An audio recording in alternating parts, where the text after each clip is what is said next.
नमस्कार, आप देख रहे हैं सबसे तेज न्यूज। बीजेपी ने लंबे इंतजार के बाद गुरुवार को 2019 लोकसभा चुनाव के लिए पहली लिस्ट जारी कर दी है।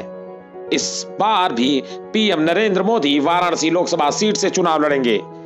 इस बारे में पहले से भी चर्चा थी, लेकिन लिस्ट की सबसे ज्यादा चौंकाने वाली बात रही लाल कृष्ण आडवाणी का टिकट काटा जाना। बीजेपी के पितामह कहे जाने वाले आडवाणी की गांधीनगर की इस सीट पर इस बार पार्टी के राष्ट्रीय अध्यक्ष अमित शाह को मैदान में उतारा गया है। गांधीनगर सीट गुजरात की वीआईपी सीटों में मानी जाती है।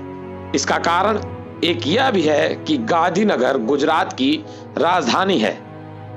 यह सीट लंबे समय से बीजेपी का गढ़ रही थी। 2014 में आडवाणी इसी सीट से लड़े थे और जीते भी थे। गांधीनगर लोकसभा सीट पर लंबे समय से बीजेपी का ही राज रहा है। इस सीट पर सबसे पहला चुनाव 1967 में हुआ, तब यह अनुसूचित जाति के लिए आरक्षित थी।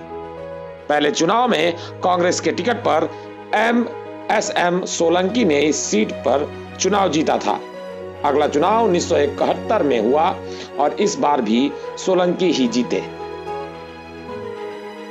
1977 में यह सीट सामान्य कैटेगरी में आ गई और भारतीय लोक दल ने यहां जीत दर्ज की। 1980 में कांग्रेस ने फिर वापसी की और 84 में भी कांग्रेस ही यहां से जीती थी। 1989 में पहली बार गांधीनगर सीट पर बीजेपी ने जीत दर्ज की।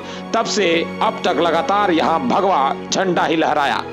बीजेपी के सीट टिकट का पहला चुनाव शंकर सिंह बघेला ने जीता।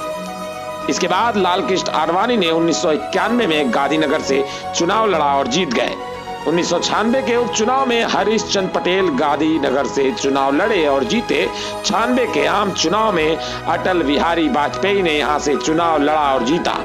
वाजपेयी के बाद 1998, 1999, 2004, 2009 और 2014 में लगातार आडवाणी गांधीनगर सीट से लड़े और जीते। आइए अब आपको इस सीट के बारे में कुछ खास बातें बताते हैं। गांधीनगर लोकसभा सीट में 79% लोग शहरों में बसते हैं, जबकि 21% ग्रामीण आबादी है। अनुसूचित जाति एससी की आबादी 11.41% है और अनुसूचित जनजाति एसटी की आबादी 1.96% है। 2011 की जनगणना के मुताबिक गांधीनगर लोकसभा क्षेत्र की आबादी 19,33,986 है। गांधीनगर में मुसलमानों की आबादी 4% है। ऐसे में सवाल जरूर उठता है। राजनीतिक विश्लेषक जो विशेषज्ञ हैं वो जरूर बात कर रहे हैं कि आखिरकार बीजेपी के राष्ट्रीय अध्यक्ष के लिए सबसे सुरक्षित सीट क्यों चुनी गई। साथ ही ये भी कि क्या आडवाणी का टिकट क्यों काटा गया। ऐसे वीडियो के देखने के लिए हमारे चैनल को सब्सक्राइब करें। अगले वीडियो में फिर मुलाकात होगी, तब तक के लिए नमस्कार।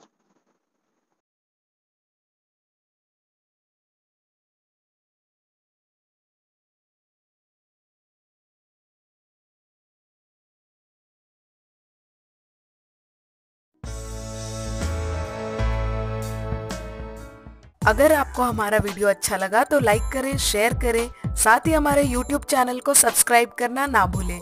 लेटेस्ट वीडियो अपडेट के लिए घंटी बटन दबाएं।